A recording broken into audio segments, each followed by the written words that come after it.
Laodicée, oh Laodicée. J'ai demandé la permission à mon épouse avant de mettre cette image-là. Oui, parce que je la trouvais. Mais,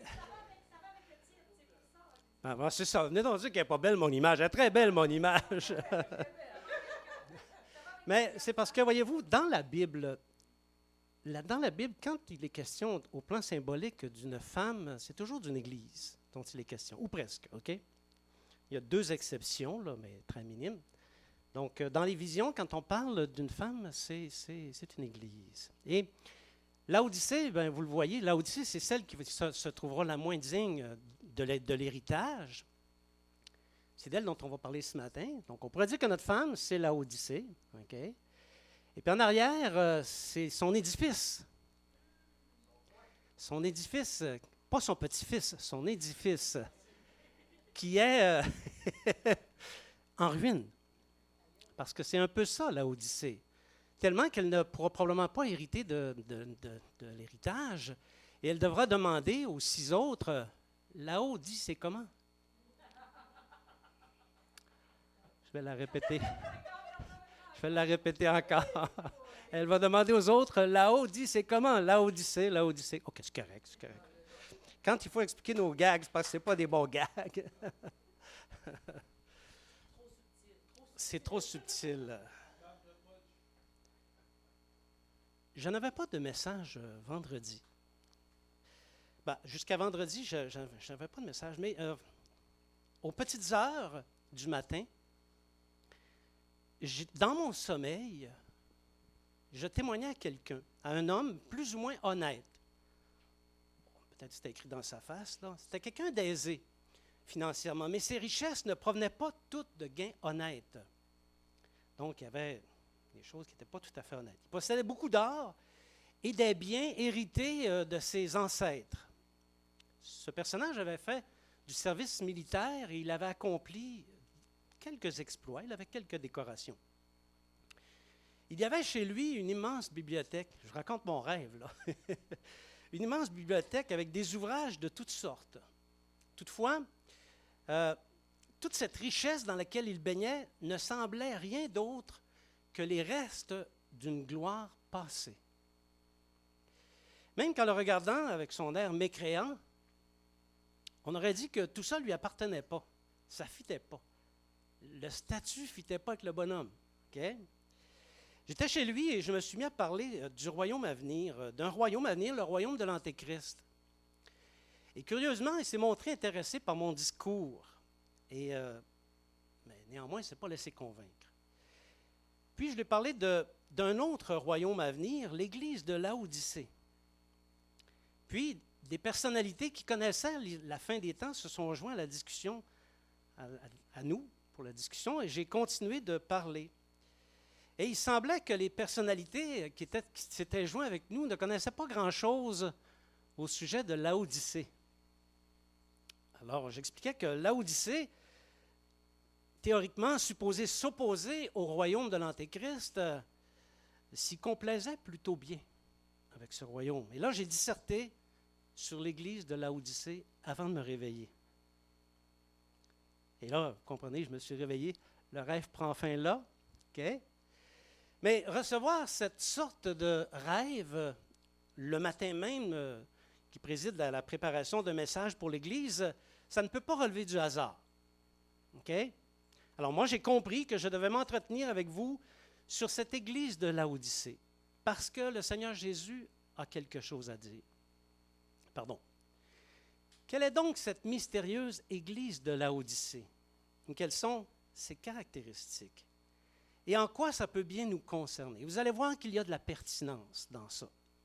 On pourrait dire même que c'est un message de nature prophétique, exactement, qu'on débute aujourd'hui et qu'on va continuer la semaine prochaine.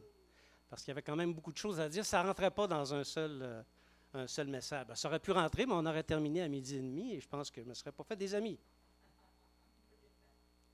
Est-ce que vous êtes avec moi pour parler de Laodicée? De cette belle église en apparence, mais en ruine en arrière. Avant de parler de Laodicée, il faut parler des 7 églises. Je sais que j'en parle souvent, mais il y a de ces théologies qui doivent être répétées. Parce que si elles ne sont pas répétées, elles n'entrent pas dans notre intelligence et elles ne font pas son travail. Parce que c'est à cause des 7 églises du livre de l'Apocalypse qu'on connaît Laodicée. Il n'y a qu'une mention de l'église de Laodicée autre que dans l'Apocalypse. Et on ne sait pas grand-chose de cette église-là, OK? Mais c'est par l'Apocalypse qu'on connaît le plus de choses sur l'église de Laodicée. Le thème des 7 églises du livre de l'Apocalypse a fait l'objet de plusieurs spéculations dans la chrétienté, tout au long de l'histoire. Mais c'est une théologie qui commence à être assez stable aujourd'hui. Si on prend garde de ne pas mystifier ce qui est dit au sujet des 7 églises, mystifier, ça veut dire rendre inutilement compliqué, alors que ce n'est pas si compliqué que ça. Okay? Si on prend garde de conserver l'harmonie des Écritures, parce que l'Apocalypse se lit et s'interprète à la lumière des autres livres de la Bible, et si on se fie aux techniques d'interprétation conventionnelles liées à l'herméneutique, il y a possibilité de comprendre ce qu'il en est au sujet des 7 églises. Bon.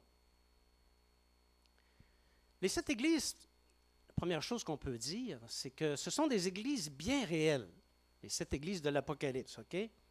Ce sont des églises qui ont existé dans les villes mentionnées. Et j'ai préparé une carte, je pense qu'on l'a ici. On demandait à Télé Éric de nous mettre la carte. Et voilà!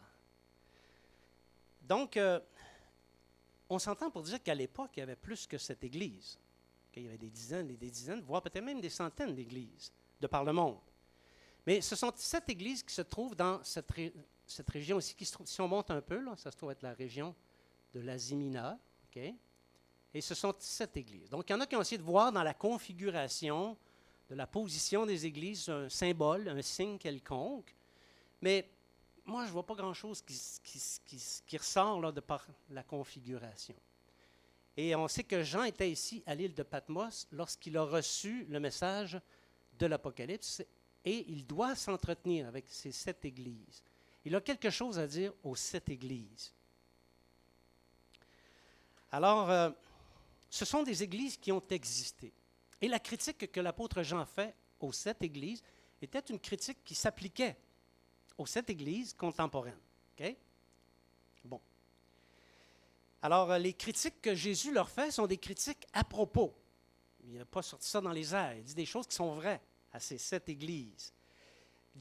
Ça s'adresse à des congrégations chrétiennes de ce temps-là, contemporaines.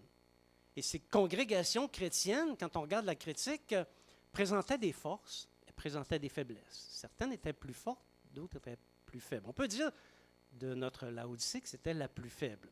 Tout comme on peut dire que celle qui la précède, Philadelphie, est la plus forte, si on veut parler dans ces termes-là. Okay? Alors, très certainement, lorsque ces 7 églises ont entendu parler que Jean avait eu une vision et qu'il était question d'elles dans la vision, elles ont été surprises. C'est sûr là, si quelqu'un, prophète de réputation, s'en venait ici pour dire « Église, esprit et vie du royaume, j'ai un message de la part du Seigneur. Le Seigneur a envoyé son ange pour que je vous dise quelque chose. » Je pense qu'on serait surpris. Je pense aussi qu'on l'écouterait avec beaucoup d'attention. OK? Mais pourquoi elles sont appointées par le Seigneur, mais pas les autres? C'est une bonne question. Alors, restons-en là pour le moment. On va aller plus loin tantôt. Ce sont des églises contemporaines. Mais c'est aussi des églises à portée prophétique, c'est-à-dire qui concernent des nations dans le monde. Au temps de Jean, ça se trouve être dans le futur. En fait, on peut même dire que c'est le temps des nations. On peut même dire que c'est le temps des églises à partir de l'Asie mineure, dont la capitale est à Éphèse, jusqu'au dernier jour, lorsque toutes les générations seront terminées, la dernière église, qui est aussi une nation, interviendra et ce sera l'église de Laodicée. Alors, pourquoi Jésus a choisi cette église pour leur faire une critique alors qu'il y en a certainement des dizaines d'autres? et des églises beaucoup plus importantes que ces 7 églises-là. Ce ne sont pas des églises qui ont tant d'envergure que ça. Okay? On n'a qu'à penser Corinthe. Il me semble que Jésus aurait pu avoir quelque chose à dire sur Corinthe. Pas de critique pour Antioche, qui était quand même le bassin de l'Église chez les gentils. C'est le terreau où l'Église chez les gentils a pris naissance. Okay? Rien pour Rome, qui était aussi une Église importante. Rien pour Jérusalem, qui était une Église très importante à l'époque. Pourquoi c'est cette ville? Pourquoi c'est cette Église? Parce que quand on regarde l'histoire de ces églises, en apparence, elles n'ont rien de particulier. Elles n'ont pas de caractéristiques particulières vraiment au plan chrétien. Elles ne se distinguent pas vraiment des autres églises. En d'autres termes, on pourrait dire qu'elles ne sont pas intéressantes vraiment, au plan historique, OK? Au plan chrétien. Mais Jésus les a choisis. C'est parce que Jésus, non seulement voulait parler à ces 7 congrégations contemporaines, mais il voulait aussi parler aux églises de toutes les générations jusqu'à son retour. Parce qu'on s'entend pour dire qu'à l'époque de la vision de l'Apocalypse, le Canada n'existait pas. Les États-Unis non plus n'existaient pas. Il y a donc des peuples, quand même un certain nombre de peuples assez importants qui n'existaient pas et qui, eux aussi, devaient entendre la prédication de la Bible pour accomplir les prophéties. Notamment une prophétie que Jésus lui-même a donnée et qu'on va aller voir dans Matthieu, chapitre 24, verset 14. Cette bonne nouvelle du royaume sera prêchée dans le monde entier pour servir de témoignage à toutes les nations, alors viendra la fin. Alors ça, c'est un passage qui a été utilisé beaucoup par les interprètes ou les spécialistes des questions de la fin des temps pour dire c'est important d'aller témoigner partout dans le monde. Parce que le jour où on aura atteint toutes les nations, Jésus va pouvoir revenir et ils ont adopté une théologie comme celle-là, atteindre les nations pour favoriser le retour du Seigneur Jésus. Bon, c'est une approche plutôt littérale, on s'entend pour dire c'est littéral, mais pas, qui ne respecte pas nécessairement le dessein de Dieu. Okay? Parce que ceux qui connaissent l'histoire en conviendront avec moi, depuis le début du christianisme, toutes les églises, toutes les nations ont été évangélisées, ça fait longtemps. Ça fait longtemps. Et Jésus n'est pas revenu encore. Alors, si on dit que le Seigneur ne peut se tromper, il n'est pas un homme pour se tromper, quelqu'un a dit ça tout à l'heure, si Jésus ne peut pas se tromper, c'est qu'il y a une autre explication. Et elle réside effectivement, cette explication, dans la théologie des 7 églises, dont on va continuer ce qu'il y a à dire dessus. Donc, ce sont 7 nations qui vont porter le salut dans le monde. Israël avait pour but de porter le salut dans le monde. Mais on sait qu'Israël a failli à la tâche et cette mission lui a été retirée définitivement et ça a été donné à quelqu'un d'autre. Qu'est-ce qui nous dit qu'Israël avait pour mission de porter le salut dans le monde? C'est écrit dans Ésaïe, chapitre 49, verset 6.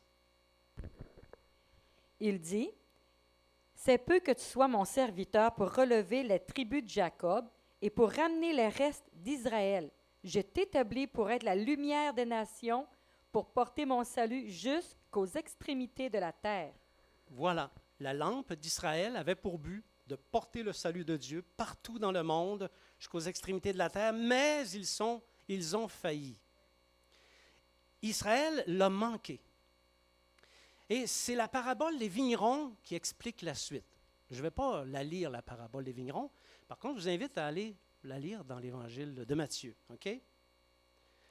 Alors, puisque Israël s'est montré incapable de porter le salut aux nations, il fallait que ça soit fait. Et Dieu l'a retiré. Il a donné ça à d'autres nations, au nombre de 7, afin qu'elles soient la lumière des autres nations. 7 nations dans les âges qui sont assignées pour être la lumière des autres nations.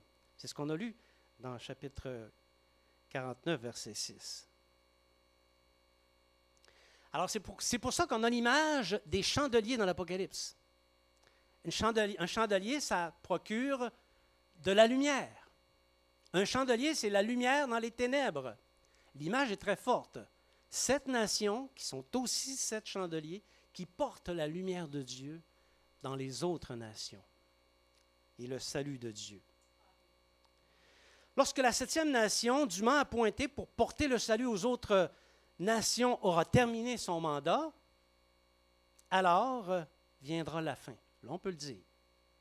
Lorsque la 7e nation, qui est celle de Laodicée, dans laquelle se trouve l'Église de Laodicée, okay, lorsqu'elle aura terminé son mandat, viendra la fin du monde.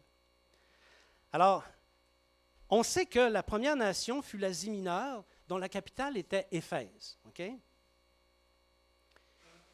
Et on sait que la dernière, ça va être Laodicée.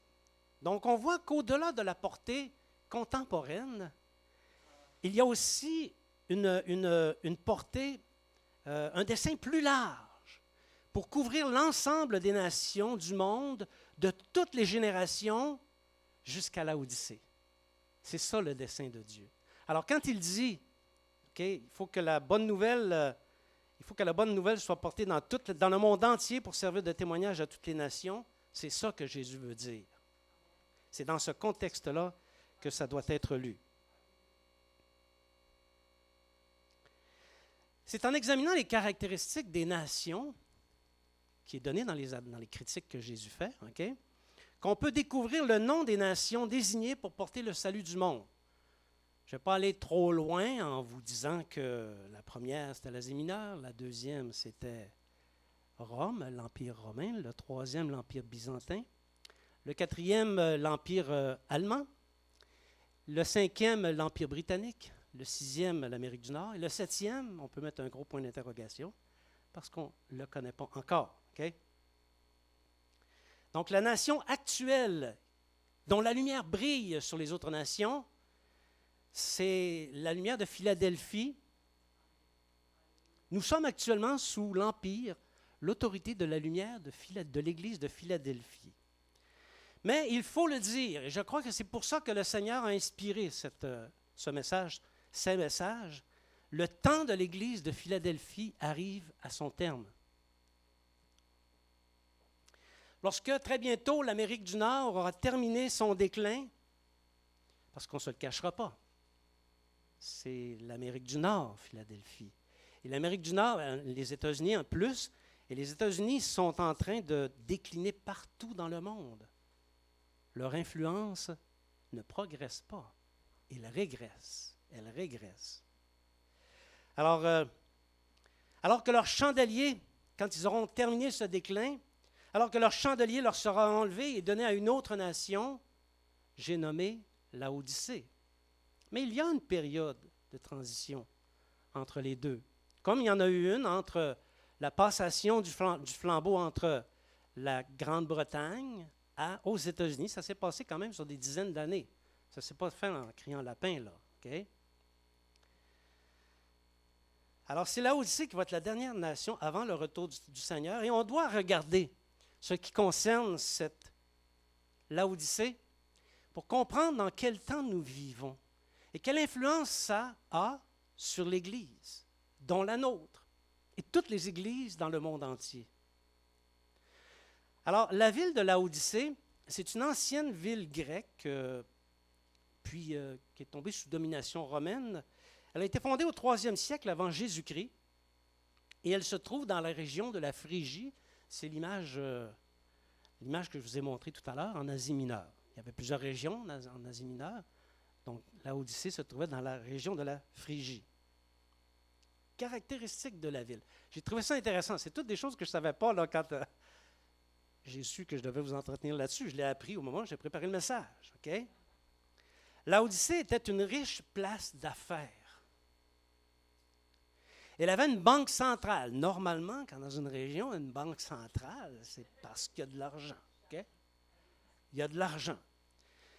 Notamment à cause de la présence d'une école de médecine influente. Ça a attiré beaucoup de capitaux dans la ville de Laodicée. Il y avait aussi une autre affaire qui attirait des capitaux, un centre ophtalmique. Tiens donc, curieux. Un centre qui donnait des soins aux yeux.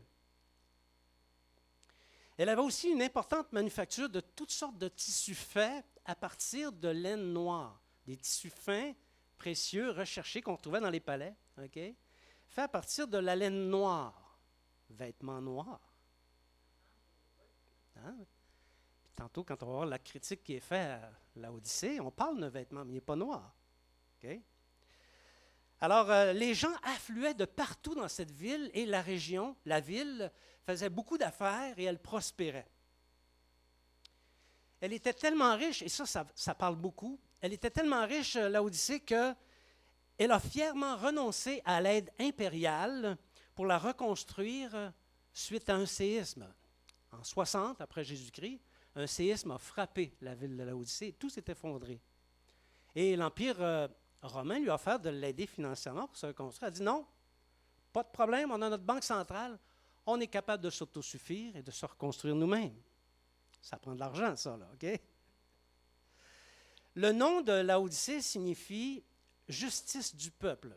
Et pas aujourd'hui, la semaine prochaine, on va voir quelle influence ça va avoir sur l'Église de Laodicée de la fin des temps. Tout ça, ça a une signification. Tout ça, ça parle aux églises. Alors, les différentes caractéristiques qu'on vient de voir vont servir au Seigneur pour faire sa critique. Il va aller puiser de ces éléments-là, des caractéristiques principales qu'il y a dans la ville de Laodicée, pour faire une critique à l'Église. C'est quand même impressionnant. Parlons maintenant de Laodicée, l'Église.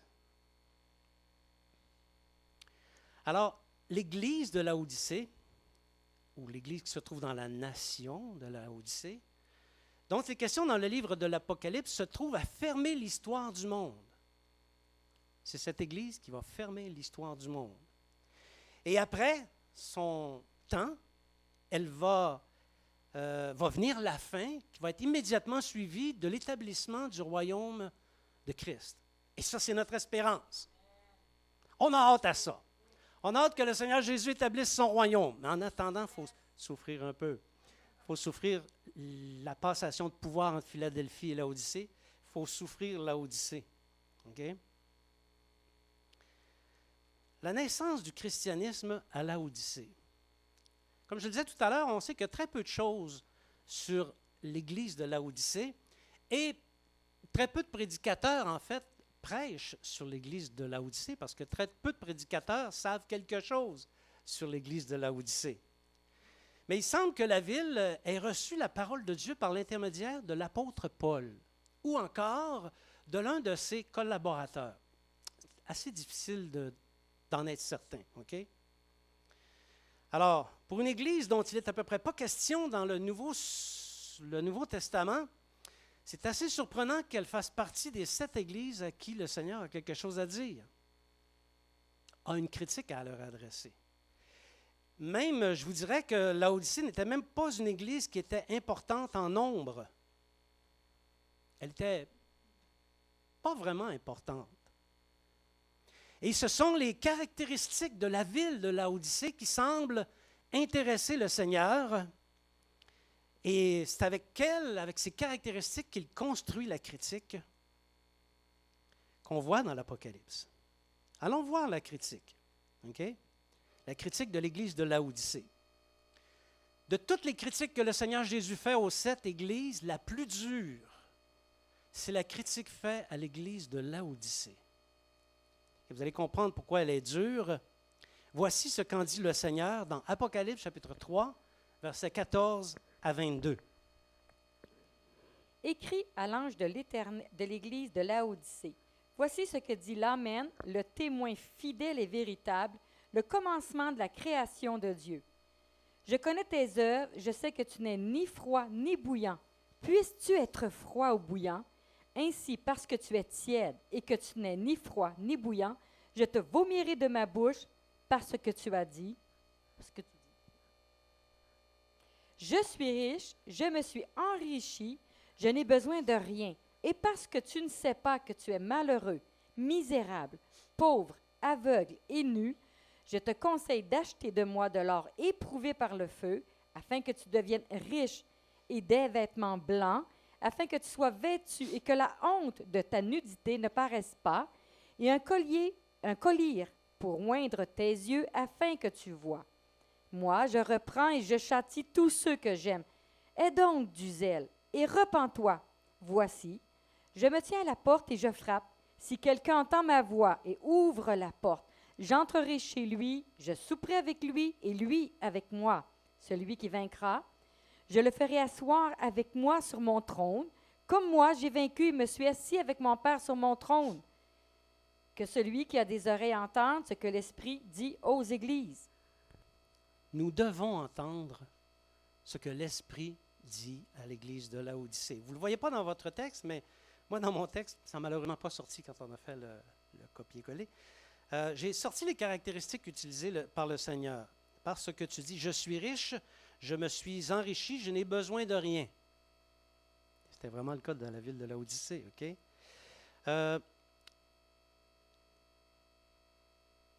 Il dit, tu dois te revêtir de vêtements blancs pour une ville qui était spécialisée dans la fabrication de vêtements noirs. Okay? Et un collier pour oindre tes yeux. Un collier, c'est un onguent, c'est pas un collier. C'est un onguent qu'on mettait sur les yeux pour les traiter, pour soigner différentes affections, des irritations, des conjonctivites, en tout cas, toutes sortes de problèmes mineurs. C'est une médecine qui existe encore aujourd'hui. Mettre un collier sur les yeux.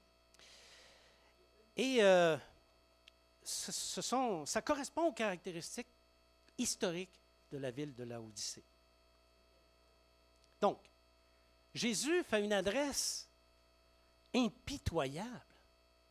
Si quelqu'un te dit, il te regarde droit dans les yeux, là, je vais regarder personne, il te regarde droit dans les yeux, là, puis il dit, je vais te vomir de ma bouche.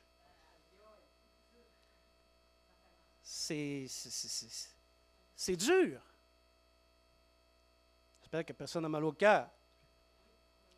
Le Seigneur dit à Laodicée, tes œuvres ne rafraîchissent pas, ils ne réchauffent pas non plus. Okay? Quand j'ai chaud, elles ne me rafraîchissent pas. Quand j'ai froid, elles ne me réchauffent pas. Je te vomirai de ma bouche. Tu prétends à bien des choses, mais tu n'as rien. Tu as vécu la destruction et tu prétends pouvoir te relever de tout avec tes richesses. Tu fais des beaux vêtements, tu guéris les yeux des malades.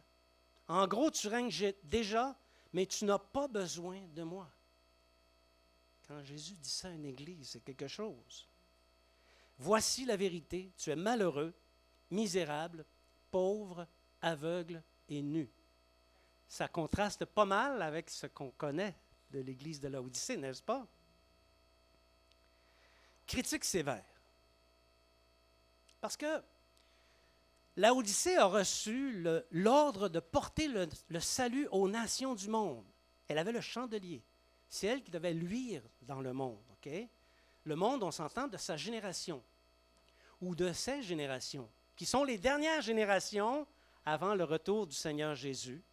Et ça se trouve dans le futur. Ce n'est pas quelque chose de vécu, là.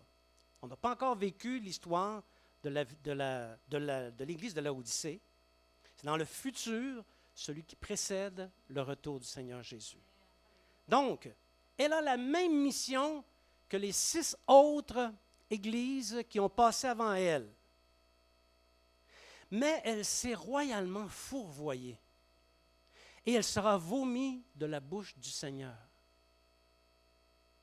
Comment peut-on, je vous lance la question, comment peut-on à ce point se fourvoyer? On va le voir plus la semaine prochaine. On va voir comment Laodicée s'est fourvoyée jusqu'au point de manquer sa mission et d'entendre cette critique si dure de la bouche du Seigneur Jésus. Laodicée, elle est comme l'homme du rêve que je vous ai raconté. Il n'y a, à n'en pas douter, une corrélation entre l'homme du rêve que je vous ai raconté et l'Église de Laodicée. Cet homme du rêve, c'est le chrétien type de l'Église de Laodicée, qui a l'air, mais qui n'est pas. Alors, le rêve parle de l'Église à venir, et je crois que c'est le Seigneur qui a inspiré ça. Comme la Laodicée, mon individu était riche. Il était riche comme Crésus. Il y avait vraiment des beaux bijoux en or. J'avais l'œil dessus. Pas pour les prendre, OK?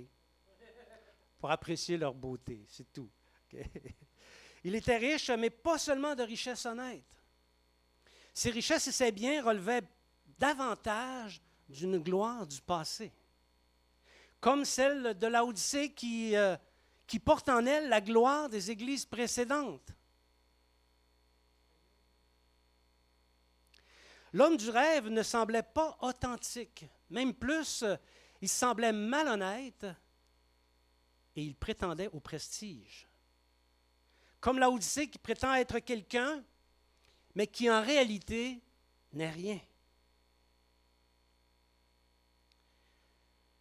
Comme l'homme du rêve qui avait des accomplissements militaires, Laodicée s'est enorgueillie de s'être reconstruite elle-même avec ses propres fonds, ce qui, à l'époque, était un exploit. L'homme possédait une grande bibliothèque, mais c'est une bibliothèque qui détonnait avec le personnage. Qui disait, non, mais c'est sûr qu'il n'a jamais lu un livre dans sa bibliothèque, ce gars-là. Okay? Laodicée possède une vraie collection de livres, une collection qui a inspiré le mot bibliothèque, la Bible, mais elle est étrangère à son contenu. Laodicée va être étrangère au contenu de la Bible. L'homme du rêve était un faux aux apparences d'un vrai, alors que Laodicée est une fausse, mais qui possède les apparences d'une vraie. Un peu comme l'image que je vous ai montrée tout à l'heure. Assurément, mon rêve n'était pas anodin. Christ, je le crois, veut communiquer quelque chose à son Église. Je le crois. Si les similitudes sont si étroites entre le rêve et Laodicée, on ne peut pas inventer un. J'essaierai d'en inventer un rêve comme ça. Je vous mets au défi. OK?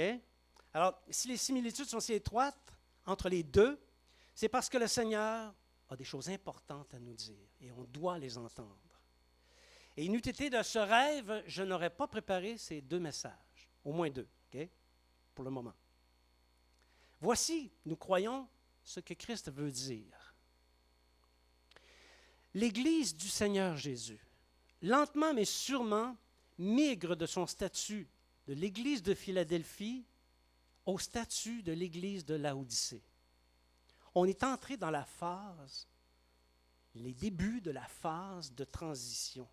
C'est l'Esprit qui communique ça. Okay? Et il y a des indices irréfutables de cette vérité que je viens de vous dire. On va plus les regarder la semaine prochaine. Oui. Examinez comme il faut là, les vieux chrétiens, les jeunes chrétiens, peut-être ce n'est pas à votre portée, peut-être ça l'est aussi. Je ne veux pas minimiser rien. Mais ceux qui connaissent les histoires de l'Église, OK? Vous allez être d'accord avec moi pour dire que les grands accomplissements de l'Église de Philadelphie, parce que l'Église de Philadelphie a fait vraiment de grands accomplissements, OK? Mais ça commence à se situer en arrière. Et ça commence à devenir chose du passé. Les chrétiens des églises, de toutes les églises, passeront du mode authentique, sur une période de temps, au mode superficiel, pas vraiment honnête, mais prétentieux, comme Laodicée. Comme le monde, l'Église déclinera. On est obligé de dire ça. On va faire des mises en contexte plus la semaine prochaine, OK?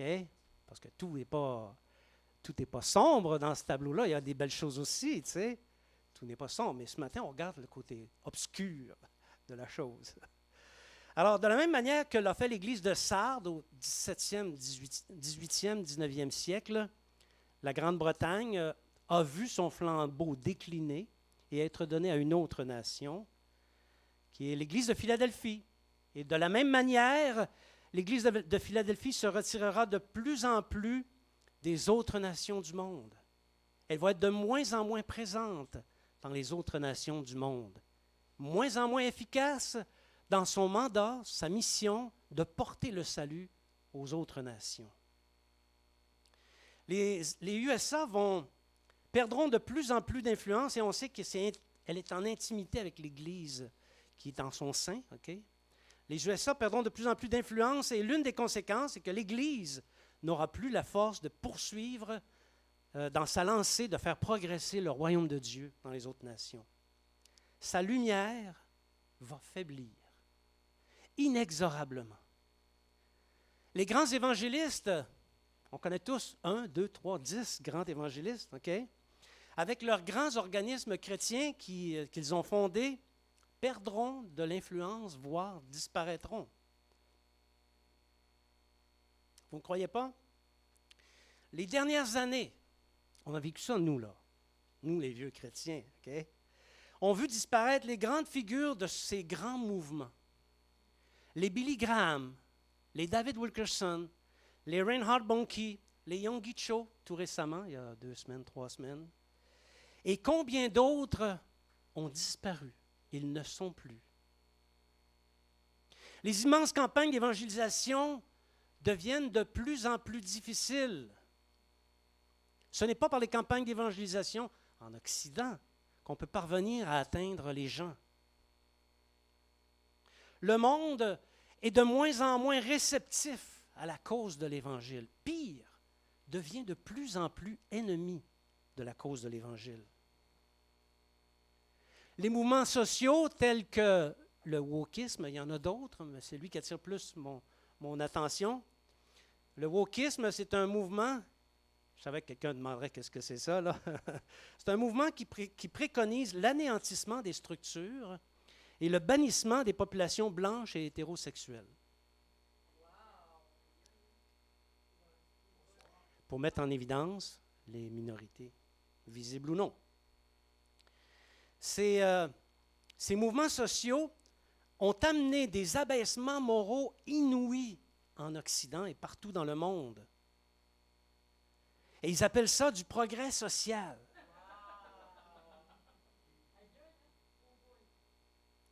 Ces mouvements dirigent les pays à l'arrière-plan judéo-chrétien vers leur déclin inexorable. Or, qui dit « un pays s'éloigne de Dieu » dit aussi « un tel pays court à sa ruine ». C'est tout l'Occident qui est en phase de connaître la ruine. Sous prétexte, ça paraît tellement bien, du progressisme, les hommes deviendront arrogants. Et ils feront de plus en plus la guerre aux organismes chrétiens et même à l'Église. Donc on comprend que si l'Église veut survivre, elle devra s'adapter. S'adaptera-t-elle pour le mieux? Je ne pense pas, OK? Elle va devenir Laodicée.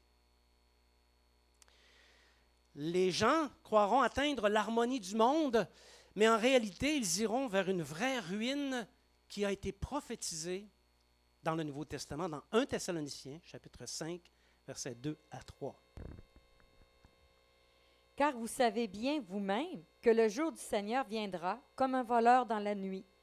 Quand les hommes diront paix et sûreté, alors une ruine soudaine les surprendra, comme les douleurs de l'enfantement surprennent la femme enceinte et ils n'échapperont point. Oui. Tu sais, les pandémies sont arrivées et nos gouvernements ont imprimé des dollars et des dollars. Tellement que si on les mettait bout à bout, on ferait l'aller-retour de la Lune 5 à 10 fois. C'est des dollars. OK? C'est sûr qu'à un moment donné, la ruine va nous atteindre. C'est certain. Une ruine soudaine. Et on a eu des avertissements. 2008, ça a été un avertissement, ce qui s'est passé en 2008. Et ce contexte aura une grande influence sur la condition de l'Église qui perdra sa lampe et ne sera plus la lumière des nations. C'est ça que la Bible nous annonce. Le christianisme ne deviendra que prétention, faire valoir, m'as-tu vu, le christianisme de l'Église de Laodicée. Bien-aimés, c'est ça qui est en avant de nous autres. L'apathie que l'on commence à observer, on commence En tout cas, nous, on a observé que ça commence à se présenter. Ça va aller en grandissant, ça ne va pas aller en diminuant. L'Église parlera de plus en plus de la gloire de Dieu au passé. Et pour comprendre, ou plutôt pour compenser, elle va se donner des airs. La Bible dit, l'argent a réponse à tout. Mais elle n'aura aucune saveur. Elle ne sera ni chaude, ni bouillante. Ni froide, ni bouillante. C'était pour voir si vous suiviez. Je vois que, d'après moi, je vous ai endormi, là.